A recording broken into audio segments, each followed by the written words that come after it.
ফের আগুন লাগার ঘটনায় চাঞ্চল্য ছড়ালো জলপাইগুড়ি শহরের দিনবাজার এলাকায়। শুক্রবার দিনবাজারের করলা সেতুর নিচে আবর্জনার মধ্যে আগুন জ্বলতে দেখেন স্থানীয়রা। ক্রমেই আবর্জনায় আগুন ছড়িয়ে পড়তে থাকে। স্থানীয় ব্যবসায়ীরা দ্রুত করলা নদীর জল দিয়ে আগুন নেভানোর চেষ্টা করেন। খবর পেয়ে ঘটনাস্থলে পৌঁছায় দমকলের একটি ইঞ্জিন। বারবার একই ঘটনার পুনরাবৃত্তি হয়, চিন্তিত হয়ে পড়েছেন পুর নাগরিকরা।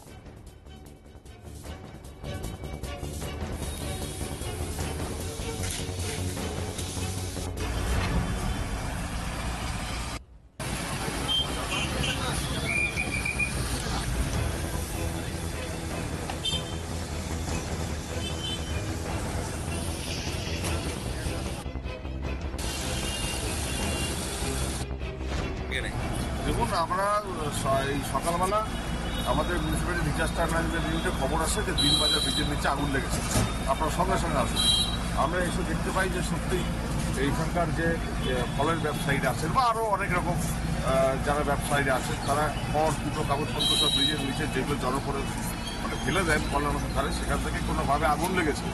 সঙ্গে সঙ্গে আমরা ফায়ার ব্রিগেড খবর দিই, ফায়ার ব্রিগেড আসেন, পুলিশ প্রশাসনের আধিকারিকরা ছুটে আসেন।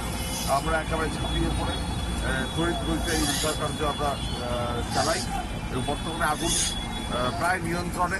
তা সত্ত্বেও আমাদের মিউনিসিপ্যালিটির লেবাররাও আসছে, স্থানীয় মানুষরা, স্থানীয় ব্যবসায়ীরা যারা আছেন তারাও সহযোগিতা করছেন। রাতে হলো তো একটা ভয়ঙ্কর ঘটনা ঘটছে। রাতে না, আজকেই ভয়ঙ্কর ঘটনা ঘটে যেতে পারে।